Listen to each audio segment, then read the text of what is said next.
All right, folks, we are back. Welcome back. We're going to be starting the first of our 3-in-1 gift pack here from Atlantis. If you missed the original unboxing here of this cool set, I'll give you a little link right up here where you can click. But basically, Atlantis has been around since about 2009, and they have been seeking out and buying the old molds to some really classic kits by Revell, Aurora, some other companies. Very vintage 1950s, 1960s era model kits, and taking those exact molds, just the exact old molds, and repopulating the kits to put them back into circulation. A little bit of nostalgia for some, a little bit of, we'll say, eye-opening experience of what modelers of previous generations had to work with for others, and just some fun. Some easy kits, some challenging kits, but there you go.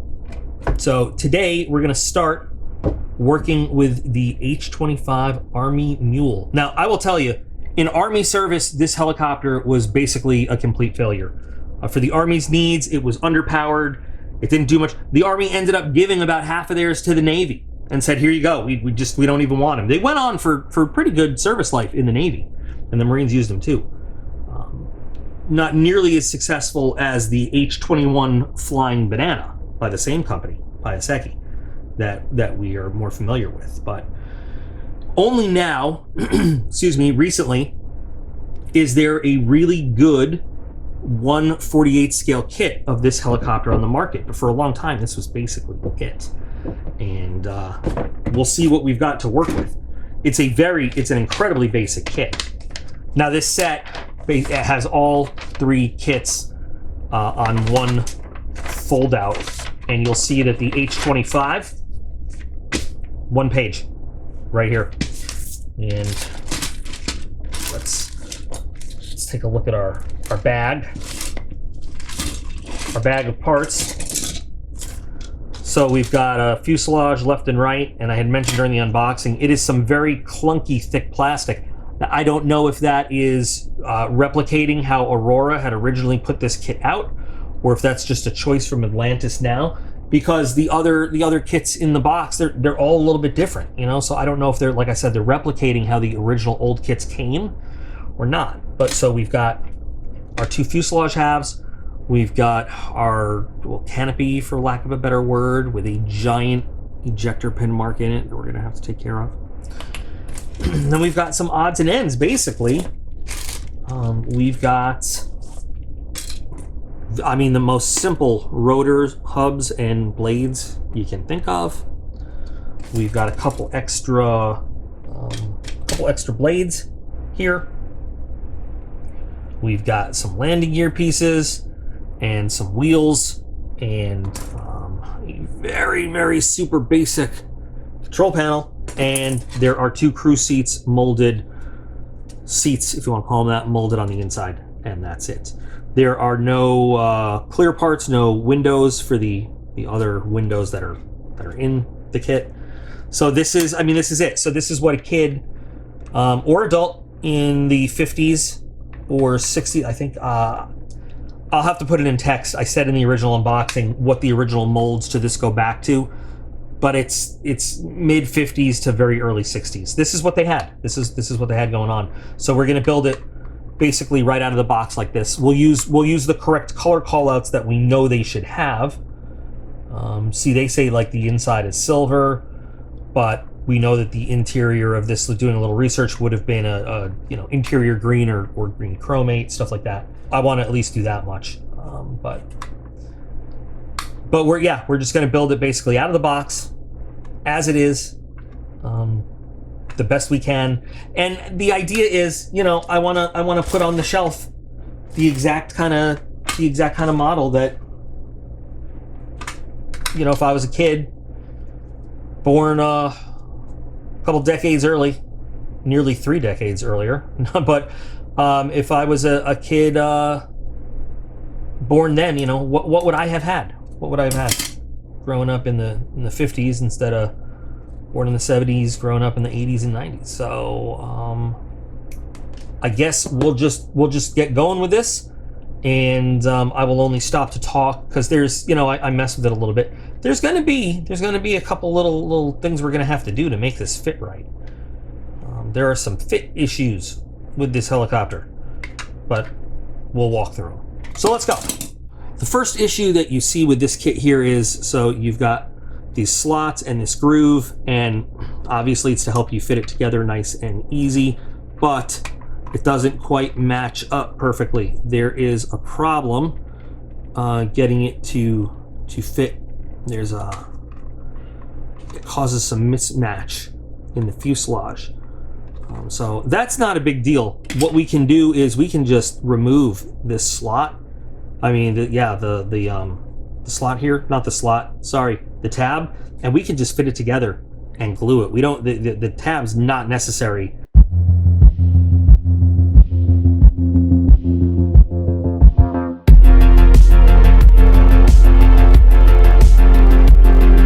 Like I said, I am going to make a little swap here. I know that the correct color for this should be interior green or a green zinc chromate. I have both by Mission Models, so I'm just going to go ahead and use the interior green. They're slightly different colors. I don't know, I'm nitpicky now, but we're going to just do a quick airbrush interior green on the two insides of the fuselage halves.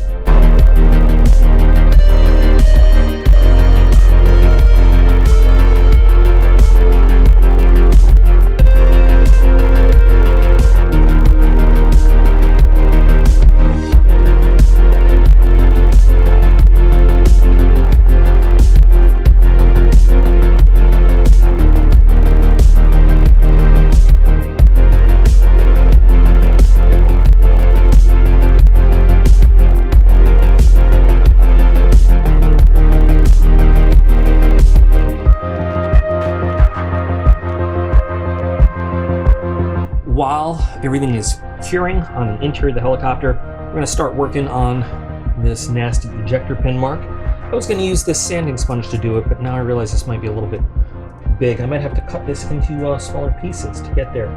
But I mean, basically we're just going to have to sand it progressively using finer and finer grits, and then we'll use some Tamiya polishing compound to make sure that we just have a nice, clean, shiny, clear piece of plastic when we're all done. So we'll go ahead and we'll clean that up.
I love using Vallejo acrylics. Sometimes I forget though, when I'm not using the Air series, that the regular paints really require a lot of thinning to go nice and smooth with a brush. So this is about 50% water to paint.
Since there's so little detail in the cockpit, we'll add just a little bit by making some harnesses from scratch. We'll take some 2mm masking tape, cut it in half. It'll be really easy and look nice.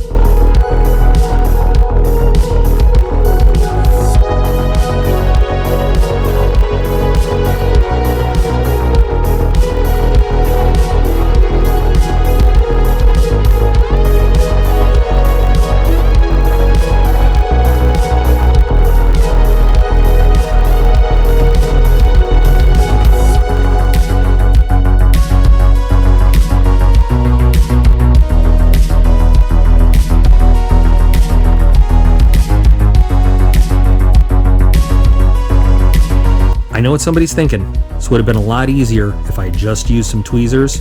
I think I just didn't want to get up again at the moment, but you'll see this works out really well just using fingers and the X-Acto blade.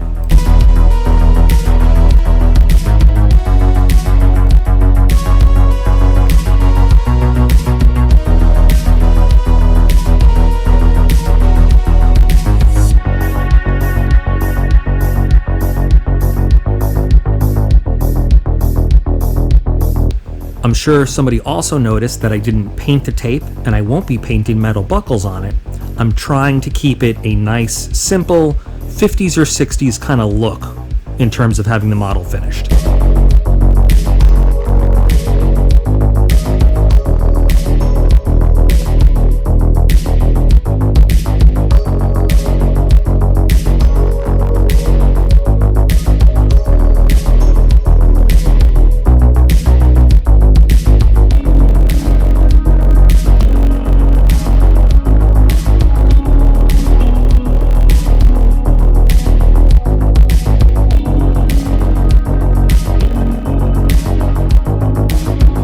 The big takeaway from this segment here is that the seams on this model take a lot of work. I'm using fast setting Mr. Hobby cement just to help me out there, but you have to work slowly, you have to work piece by piece, and you have to continuously line the fuselage halves up as you go, and even once it's all finished, you're still going to have a lot of sanding to do because there's going to be a lot of offset in how these two pieces go together.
The absolute worst fit of any part of this model is the canopy.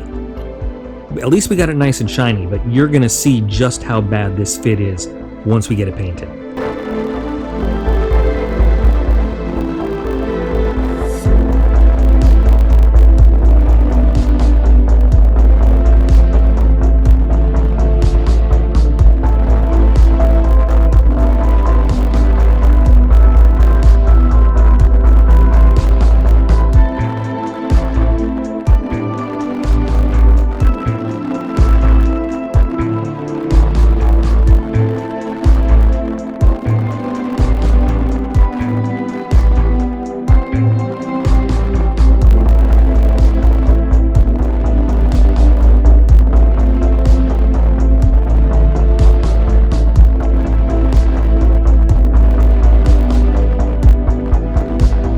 I used 1mm masking tape to create the canopy ribbing that we're going to actually paint on later, but we're going to use this as the framework to build the actual masking for the canopy out of larger masking tape later. It sounds a little complicated. You can see the fit issues with the canopy. It's going to become a lot more apparent as we paint. Now, watching some videos of other people building the H-25, I've seen a common mistake where they will make the horizontal canopy ribbing line parallel with the bottom line of the fuselage. And in reality, if you look at pictures, it should actually be parallel when the aircraft is sitting with the ground, not necessarily the bottom line of the fuselage, which is actually slanted a little bit as the aircraft sits. So if you're building one of these, make sure that you set up that horizontal ribbing parallel with the ground, not the line of the fuselage. Using the same masking tape laid around the ribbing that I had built gives us perfect masking and nice even edges for us to fill in with some masking fluid. It'll give us a perfect masking for the canopy. It'll look great when it's all done.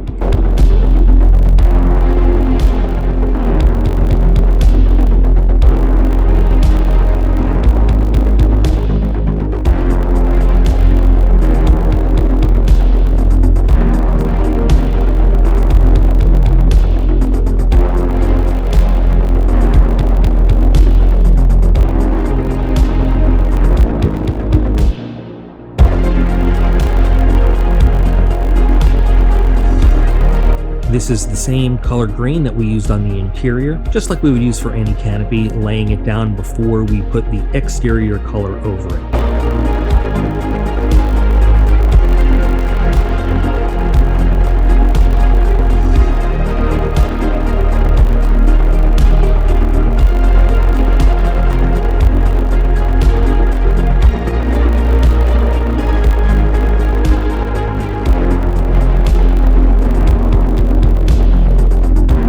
After spraying the green chromate, you can really see the poor fit of this canopy mated to the fuselage. So we're going to have some work to do to fix that. And we'll see how we take care of that in the next part of this build. I hope you've enjoyed watching this with me. If you have, I hope you'll consider subscribing, liking, commenting, sharing, all that good YouTube stuff. We'll wrap this project up in the next part. But for all of you out there in YouTube land building your own, keep building them, build them well, and I'll see you guys all again in the next video.